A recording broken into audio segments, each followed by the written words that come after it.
Magandang hapon po sa inyong lahat. Hello. Hi.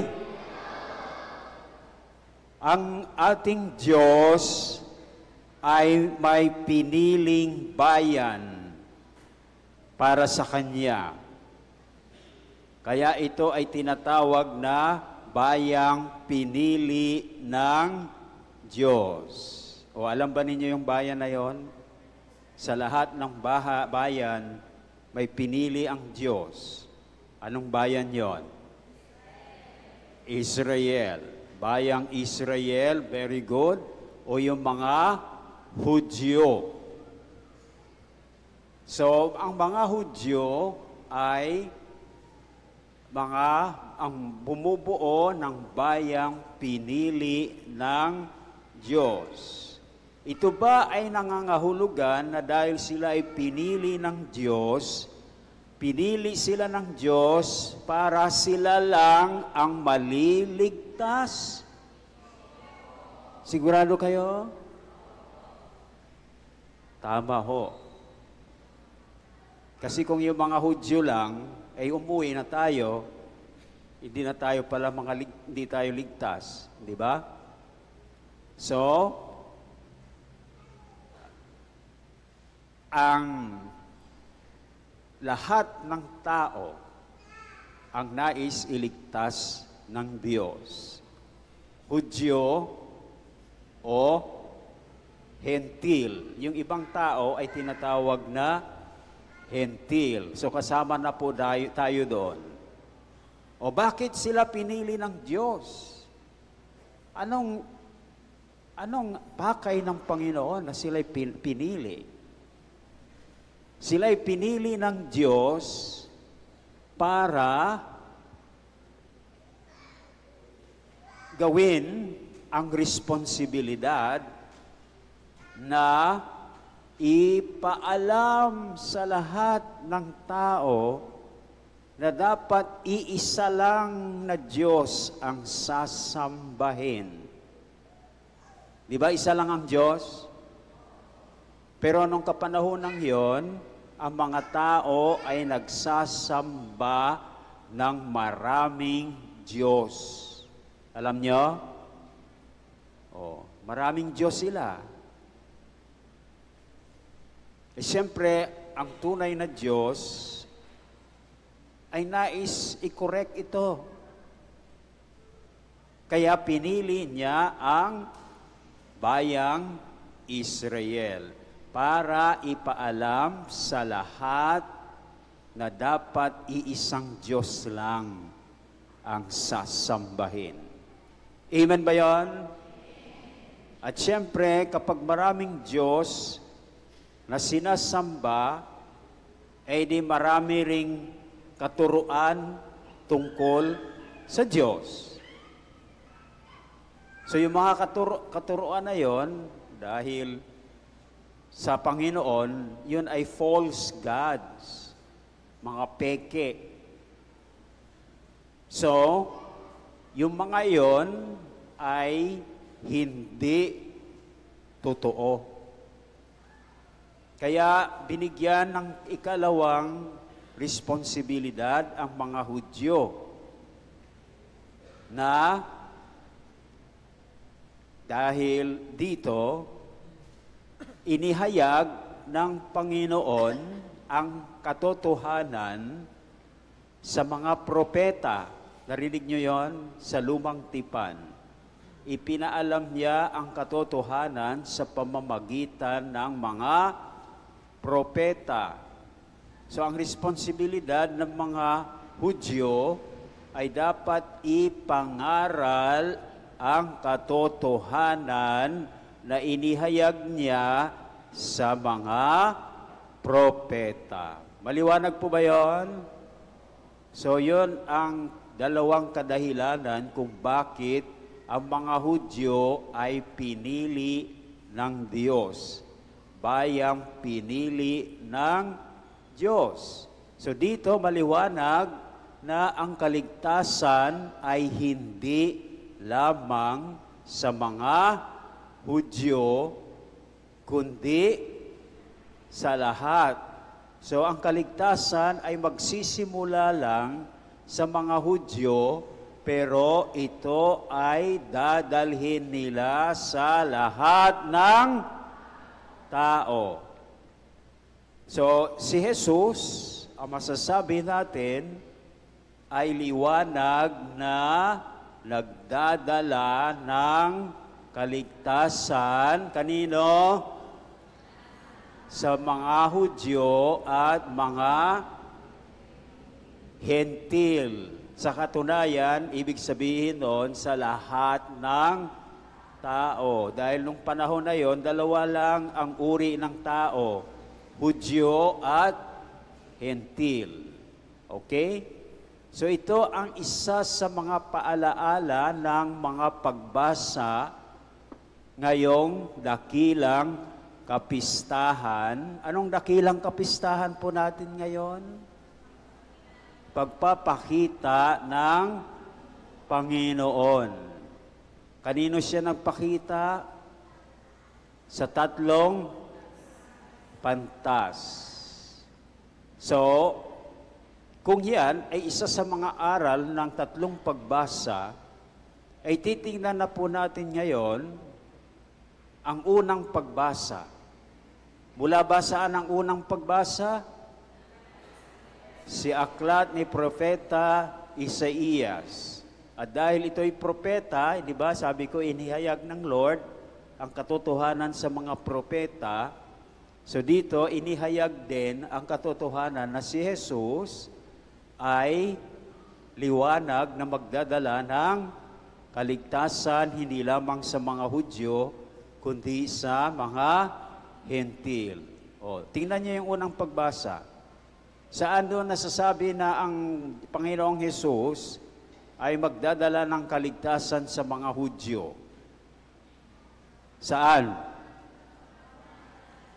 Unang pagbasa. O, paano sinasabi doon? Ha?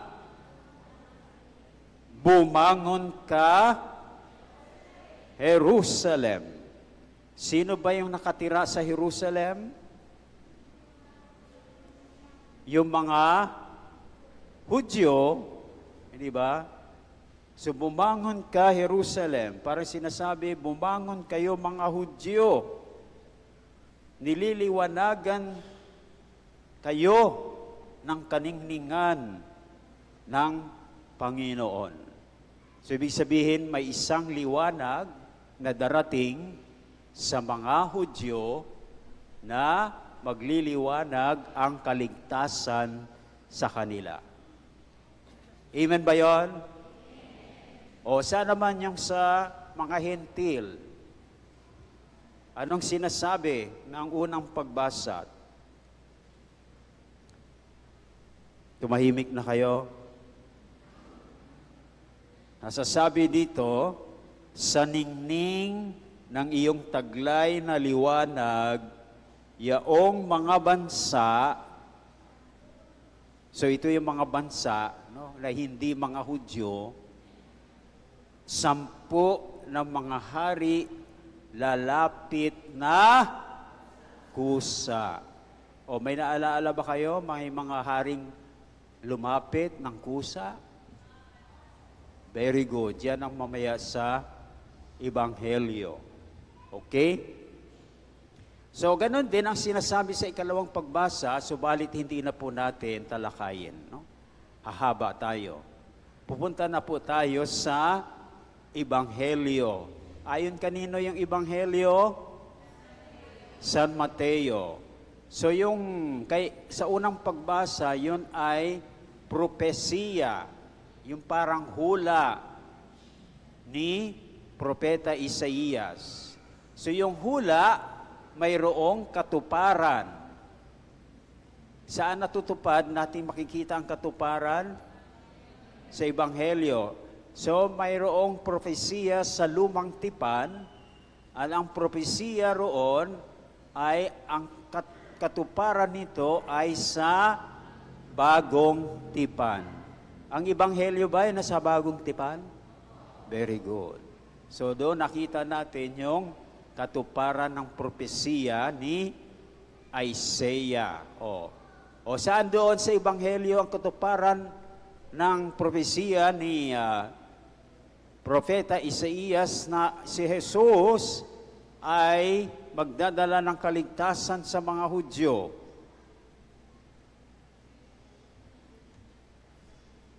Saan?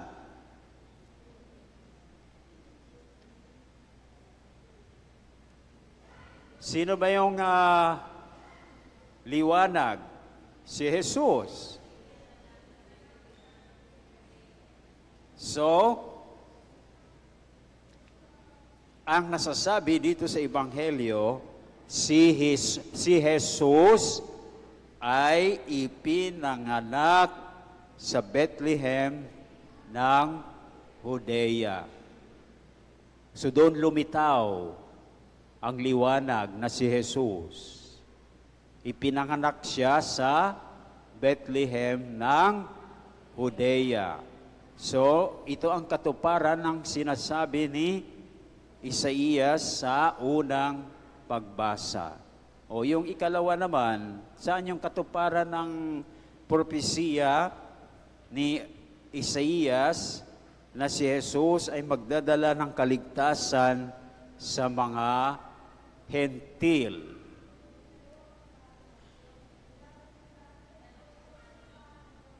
Wala, hindi na natin talakayin yung ikalawa. Sa Ebanghelyo na po tayo. Sa Ebanghelyo na po tayo. So, yung mga hintil naman, sila ba, may mga hintil ba na lumapit nung ipinanganak si Jesus? So, may mga pantas. Saan sila galing? Sa silangan. So sa makatuwid, hindi sila mga Hudyo. Tama? So, galing sila sa silangan at saan sila nakarating? Sa Jerusalem. Kaya doon muna sila nagtanong-tanong kung saan ipinanganak ang hari ng mga Hudyo. Bakit hinahanap nila? Kasi sabi nila, nakita nila ang kanyang tala at sila'y naparito upang sambahin siya. So ito ay nagpapakita ng pagtanggap ng mga bago sa bagong isinilang na hari ng mga Hudyo na siya rin ang kanilang tagapagligtas. Ngayon, niligtas na tayo ng Panginoon, ginawa na ng Panginoon ang kanyang parte. Ang kaligtasan ba ay dole out? Basta't ibibigay na lang? Ha? Hindi. Kung gumawa ang Panginoon para sa ating kaligtasan, tayo rin ay gagawa para sa ating kaligtasan. Nasa Diyos ang awa,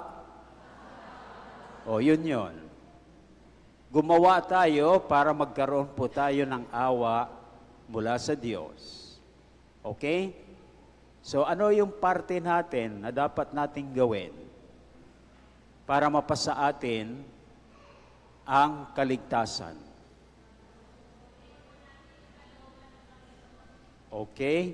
So yung tatlong regalo ng mga pantas ay nagbibigay ng sagot sa katanungang iyon, kung ano ang dapat nating gawin bilang ating parte para mapasa atin ang kaligtasan.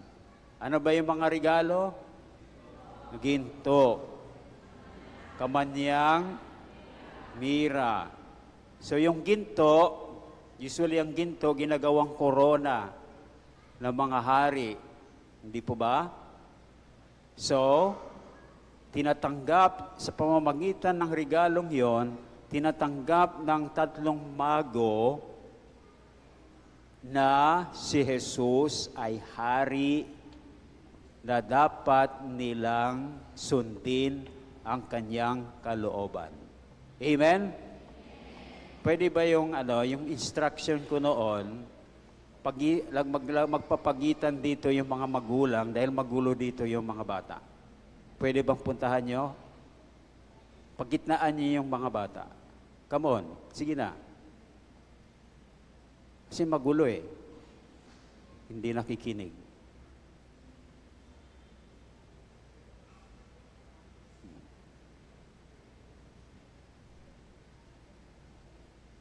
Okay? So yun ang ginto. Ang ikalawa ay kamanyang or insenso. Saan natin ginagamit ang insenso? Sa pagsamba sa Diyos. Di ba? Dito, ginagamit natin ng insenso. Yun ay simbolo ng pagsamba sa Diyos. At ang usok na yon ay aakyat sa Panginoon, sa Diyos. Kaya dito, sa kamanyang, tinatanggap ng mga mago ang Panginoong Hesus bilang iisang Diyos. Amen? At yung pangatlo, mira. Ano itong mira? Malangis. Ito yung pang-imbalsamo para ito sa patay. So tinatanggap nila na si Jesus ay mamamatay para tayo ay maligtas sa kasalanan. At kung nais nating maligtas sa kasalanan, dapat din tayong mamatay. Mamatay saan? Sa kasalanan. O saan tayo namamatay sa kasalanan?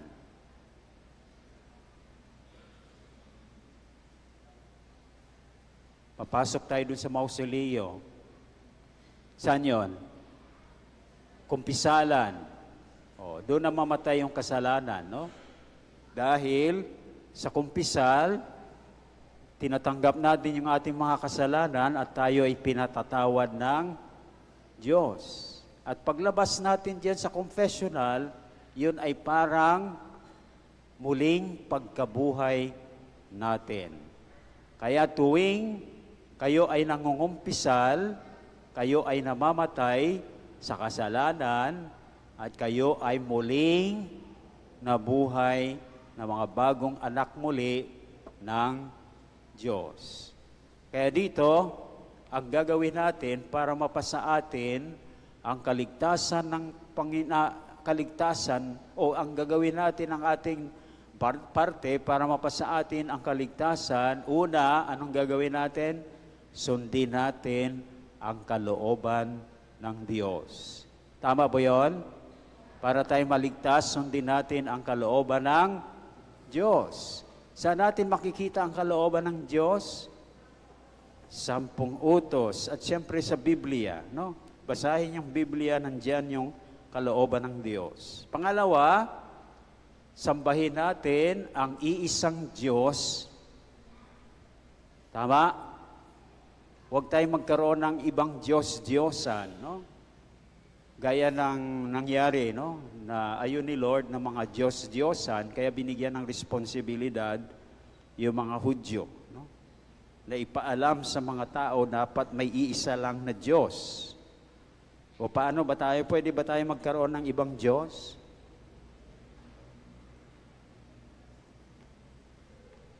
Kung tayo ay pumupunta sa casino, anong Diyos natin? O kung tayo ay pumupunta ng beer house, ano yung Diyos natin? O yun. At kung karamihan ng ating panahon ay ginagamit natin sa isang bagay, yon ang ating Diyos. O, nabanggit ko na ito noon. Ano bang bagay ngayon na parang binigay na natin ang lahat ng oras natin? Na kahit hating gabi, nagkukuting-ting pa noon. Ano yon? O yon, cellphone ngayon ang bagong Diyos. Okay? So, pangatlo, dapat, nabanggit ko na, dapat tayo ay mamatay sa ating kasalanan upang tayo ay maligtas. So, gawin po natin yung tatlong yon at ginagawa natin ang dapat nating gawin, ang ating parte para tayo ay maligtas. At dahil ginawa natin ang ating parte, gagawin din ni Lord ang kanyang parte at siya ay magdadala sa atin ng kaligtasan. Amen po ba yon?